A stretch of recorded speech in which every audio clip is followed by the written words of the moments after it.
Anda masih ingat pada awal uraian tentang kelompok ayat-ayat yang lalu, dikemukakan bahwa kelompok ayat-ayat itu adalah rincian menyangkut beberapa kewajiban dan tuntunan Allah yang berkaitan dengan pemeliharaan jiwa manusia, setelah kelompok ayat-ayat sebelumnya berbicara tentang larangan melampaui batas dalam mengkonsumsi makanan demi memelihara jasmani manusia.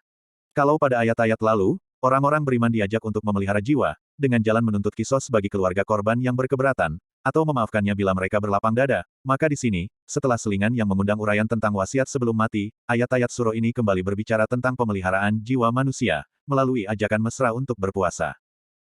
Surah Al-Baqarah, ayat 183. Hai orang-orang yang beriman, diwajibkan atas kamu berpuasa, sebagaimana diwajibkan atas orang-orang sebelum kamu, agar kamu bertakwa. Ayat 184, yaitu dalam beberapa hari yang tertentu. Maka, barang siapa di antara kamu sakit, atau dalam perjalanan, lalu ia berbuka, maka wajiblah baginya berpuasa sebanyak hari yang ditinggalkan itu pada hari-hari yang lain. Dan wajib bagi orang-orang yang berat menjalankannya, jika mereka tidak berpuasa, membayar fidyah, yaitu, memberi makan seorang miskin. Barang siapa yang dengan kerelaan hati mengerjakan kebajikan, maka itulah yang lebih baik baginya. Dan berpuasa lebih baik bagimu jika kamu mengetahui. Ayat puasa dimulai dengan ajakan kepada setiap orang yang memiliki iman, walau seberat apapun. Ia dimulai dengan satu pengantar yang mengundang setiap mukmin untuk sadar akan perlunya melaksanakan ajakan itu. Ia dimulai dengan panggilan mesra, wahai orang-orang yang beriman. Kemudian dilanjutkan dengan menjelaskan kewajiban puasa tanpa menunjuk siapa yang mewajibkannya, diwajibkan atas kamu. Redaksi ini tidak menunjuk siapa pelaku yang mewajibkan. Agaknya, untuk mengisyaratkan bahwa, apa yang akan diwajibkan ini sedemikian penting dan bermanfaat bagi setiap orang, bahkan kelompok, sehingga seandainya bukan Allah yang mewajibkannya, niscaya manusia sendiri yang akan mewajibkannya atas dirinya sendiri. Yang diwajibkan adalah as-siyam, yakni menahan diri. Menahan diri dibutuhkan oleh setiap orang, kaya atau miskin, muda atau tua, lelaki atau perempuan, sehat atau sakit, orang modern yang hidup masa kini, maupun manusia primitif yang hidup di masa lalu.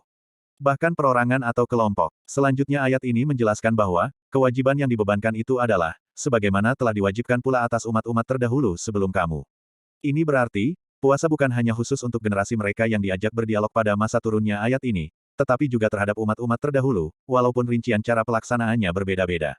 Sekali lagi dalam redaksi di atas tidak ditemukan siapa yang mewajibkannya. Ini karena sebagian umat terdahulu berpuasa berdasar kewajiban yang ditetapkan oleh tokoh-tokoh agama mereka, bukan melalui wahyu ilahi atau petunjuk nabi. Pakar-pakar perbandingan agama menyebutkan bahwa, orang-orang Mesir kuno pun, sebelum mereka mengenal agama Samawi, telah mengenal puasa. Dan mereka praktek puasa beralih kepada orang-orang Yunani dan Romawi. Puasa juga dikenal dalam agama-agama penyembah bintang. Agama Buddha, Yahudi dan Kristen demikian juga. Ibnu An-Nadim dalam bukunya, Al-Farasat, menyebutkan bahwa, agama para penyembah bintang berpuasa 30 hari setahun, ada pula puasa sunnah sebanyak 16 hari dan juga ada yang 27 hari. Puasa mereka sebagai penghormatan kepada bulan, juga kepada bintang Mars yang mereka percaya sebagai bintang nasib, dan juga kepada matahari. Ayat puasa dimulai dengan ajakan kepada setiap orang yang memiliki iman, walau seberat apapun. Ia dimulai dengan satu pengantar yang mengundang setiap mukmin untuk sadar akan perlunya melaksanakan ajakan itu. Ia dimulai dengan panggilan mesra, wahai orang-orang yang beriman. Kemudian dilanjutkan dengan menjelaskan kewajiban puasa tanpa menunjuk siapa yang mewajibkannya, diwajibkan atas kamu.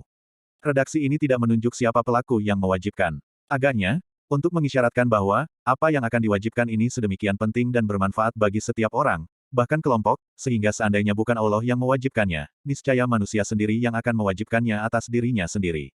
Yang diwajibkan adalah as-siyam, yakni menahan diri.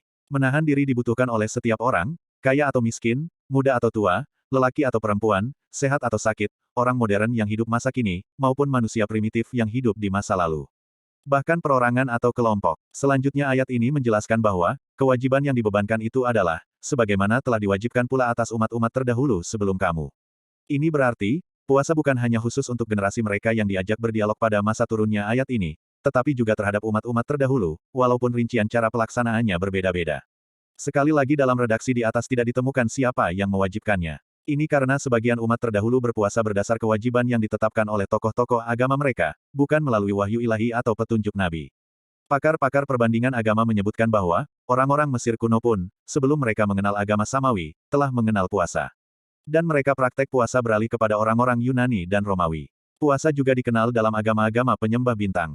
Agama Buddha, Yahudi dan Kristen demikian juga. Ibnu An-Nadim dalam bukunya, Al-Farasat, menyebutkan bahwa, agama para penyembah bintang berpuasa 30 hari setahun, ada pula puasa sunnah sebanyak 16 hari dan juga ada yang 27 hari. Puasa mereka sebagai penghormatan kepada bulan, juga kepada bintang Mars yang mereka percaya sebagai bintang nasib, dan juga kepada matahari.